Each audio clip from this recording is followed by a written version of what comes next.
नमस्कार विद्यार्थी मित्रांनो, मी डॉक्टर शैलेश ढाकणे आज आम्हाला एक्सप्लेन करत आहे pharynx. हं,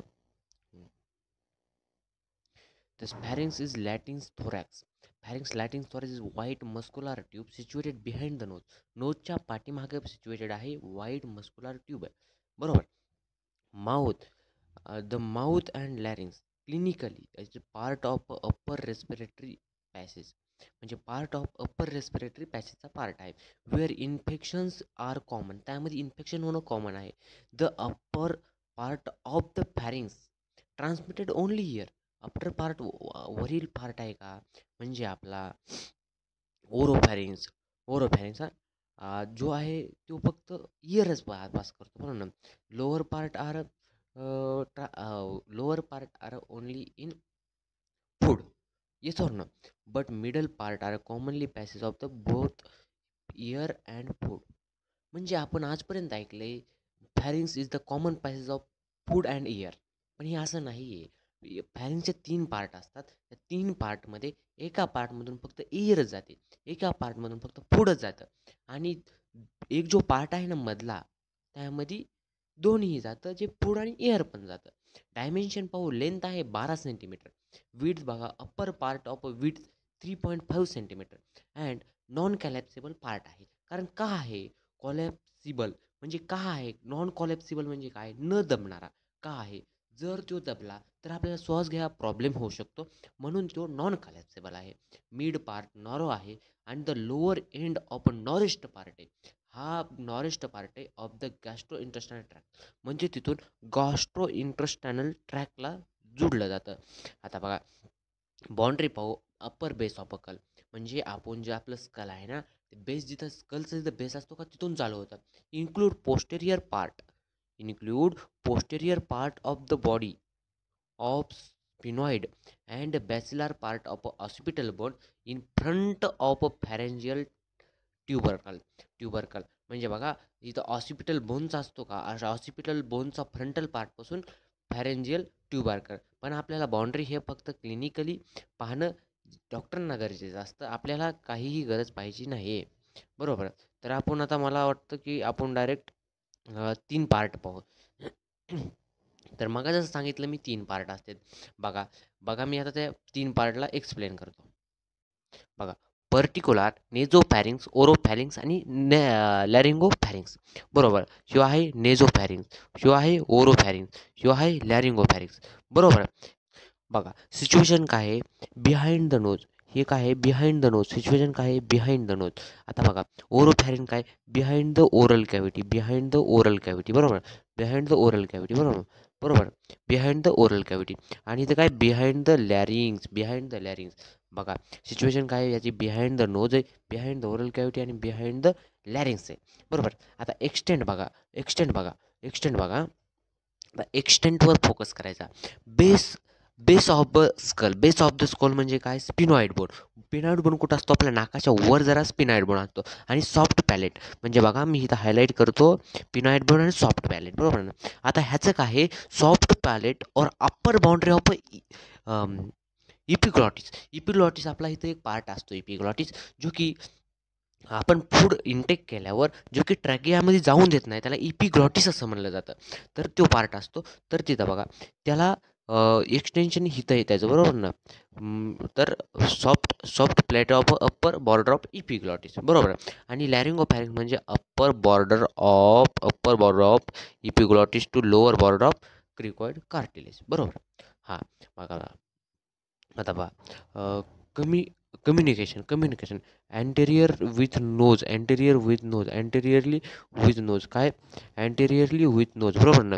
इथं काय, anteriorly with oral cavity, above the nasal cavity, below the laryngopharynx. म्हणजे बघा बिलो लॅरिंगोफॅरिंग्स खाली आहे, अबाव नेझोफॅरिंग्स वर आहे, आणि अँटेरियरली नोरल कॅव्हिटी आहे, बरोबर. आता बघा इन्फेरियरली, याचं इन्फेरियरली आहे ती इसोफेगस आहे, अँटेरियरली आहे ती लॅरिंग्स आहे, आणि अबाव आहे, अबाव तो ओरोफॅरिंग्स आहे, येस ऑर नो, हां या ना. हां बघा आता नर्व सप्लाय बघा, नर्व सप्लाय बघा. आता बघा नर्व सप्लायमध्ये काय आहे, फॅरेंजियल ब्रँच, फॅरेंजियल ब्रँच ऑफ टेरगोप्लॅटन गँग्लिऑन, टेरिडोप्लॅटन गँग्लियॉन. बरोबर. बरोबर. हे गँग्लियॉनचं बरोबर. आता ह्या गँग्लियॉनचे जे आहे ना आपल्याकडं यक्स 7 नर्व्स, यक्स हे 9-10th नर्व्स हे आहे का, हे आधी आपल्याच अगोदरच्या सिलेबसमध्ये होतं. आता हे सिलेबसमध्ये रिड्यूस झालेले आहे. ह्या नर्व्सचे नाव रिड्यूस झालेले आहेत. त्यामुळं आपल्याला टेन्शन घ्यायची काहीही बात नाही. तर पहा रिटेन रिलेशन बघा, रिलेशन बघा, रिलेशन बघा. हा रिलेशन अँटेरियरली हे काय आलं, अँटेरियरली आलं बरोबर ना. Anteriorly posteriorly with nasal aperture. Posteriorly म्हणजे बघा, posteriorly with nasal aperture, nasal अपर्चरच्या पोस्टेरियरली. हे काय आहे, नेजल अपर्चरच्या पोस्टेरियरली. आणि ओरोफॅरिंग्स आहे तो ओरल कॅव्हिटीच्या म्हणजे ओरल कॅव्हिटी जी आहे तिथंच तो ओरोफॅरिंग्स सिच्युएटेड आहे. तर आता लॅरिंगोफॅरिंग्स बघा, इन्स्टेट लॅरिंग्स आणि posteriorly surface of a cricoid cartilage आणि आर्टिनॉइड कार्टिलेज. बरोबर ना. हे आता हे कार्टिलेजचे एकदम रिअरली नाव विचारले जातात. हे नाव शक्यतो आपण जर 12वीला असताना तर ह्या नाव आपल्याला गरज नाही. फक्त आपण जर हे क्लिनिकली इम्पॉर्टंटसाठी पाहत असाल तर हे नाव भरपूर इम्पॉर्टंट आहेत. चला पुढे जाऊ आपण. आता मी सांगतो तुम्हाला पोस्टेरियरली आणि रूपला काय आहे. This body sphenoid bone and बिसिकप बिसोई कॅप्टूच and anterior arch of atlas presence. बरोबर ना. म्हणजे अँटेरियर ॲटलास प्रेझेंट आहे. बरोबर ना. अँटेरियरला ॲटलास प्रेझेंट आहे. मी थांबा इथं बॉक्स करतो आणि हा असं नेझोफॅरेंजियल टॉन्सिल आहेत प्रॉमिनंट इन चिल्ड्रनमध्ये का प्रॉमिनंट असतं, कारण ते लहान असतात तेव्हा ते मोठे असतात, पुन्हा मग ते टॉन्सिल कॉलॅप्स होऊन थोडे बारकेही होतात. नेझोफॅरिंग्स इज द ब्रोसोम्युकस डायव्हर्टिक्युलम. बरोबर ना. बॉडी आता बघा, आपला जो ओरोफॅरिंग्स बघा, body of a second and third cervical vertebra. Body of a second and third cervical vertebra. बरोबर ना. आणि इथं आहे जो आपला लॅरिंगोफॅरिंग्स आहे तो 4th and 5th cervical vertebra. Yes or no. आहे ना. आता बघा लॅटरल वॉलला ओपनिंग ऑफ ऑडिटरी ट्यूब. म्हणजे बघा, आता बघा ह्यो जो आहे ना आपला आहे ना अं, आपला आहे ना नेझोफॅरिंग्सचा बघा ओपनिंग ऑफ ऑडिटरी ट्यूब काय करते, कनेक्ट टू आपल्या इयरला कनेक्ट असते. कारण तिथून म्युकसची लाईनिंग असते का, म्युकसचं ते असतं, कारण आपल्याला कांठाळी जर बसू नाही ह्यासाठी ते म्युकसची वॉल कनेक्टेड असते, ते ट्यूब असते. बरोबर. तर आता बघा ते झालं आपलं, हे झालं नेझोफॅरिंगचं बरोबर ना. Tonsillar fascia connected to palatine tonsil. ही पॅलेंटियन टॉन्सिलवर दरवर्षी एक प्रश्न विचारला जातो. नीट UG म्हणा, नीट PG म्हणा, AI PGT म्हणा, नाही तर अजूनही नाही कोणची एक्झाम म्हणा, विचारलाच जातो. बरोबर ना. आणि प्युरिफाईंग फोसा टू इच. आता लॅरिंगोफॅरिंगचं बघा, piriform fossa to each piriform piriform fossa to each side of inlets of larynx आणि बाउंड्री टू इरेप्टाय बाउंड्री टू मी ते असं करतो, piriform fossa to each and इरिपायटेड boundary to fold and middle and third thyroid cartilage laterally. बरोबर ना. हाय ना, बोलो हाय ना. बरोबर. आता बघा लायनिंग ऑफ इपिथिलियमची लायनिंग वर क्वेश्चन विचारलाच जातो.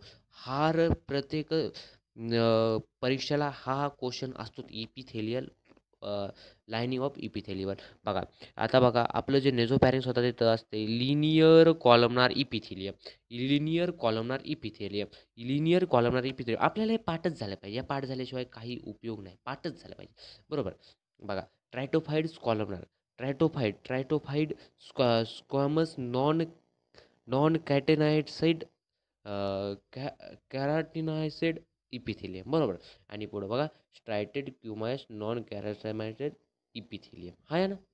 फंक्शन बघा. आता बघा वरचं आहे का फक्त पॅसेज ऑफ इयर, मी पहिल्यांदा जसं सांगितलं तसंच ना. हां, रेस्पिरेटरी फंक्शन करते पॅसेज ऑफ एअर. सेकंड आहे ते पॅसेज ऑफ पॅसेज ऑफ पुढे. बरोबर. आणि थर्ड आहे ते पॅसेज ऑफ हे फूड आणि इयर आहे, सॉरी, आणि हे पॅसेज ऑफ फूड आहे. बरोबर. तर असं आपलं लेक्चर होतं. जर आवडला असेल तर लाईक करा, सबस्क्राईब करा. आणि इंस्टाग्राम ID मी मेन्शन करतो आपल्या डिस्क्रिप्शन बॉक्समध्ये त्यालाही फॉलो करा आणि असाच सपोर्ट चालू ठेवा कारण मी तुमच्यासाठी चांगले चांगले व्हिडिओ घेऊन येऊ शकतो. थँक्यू.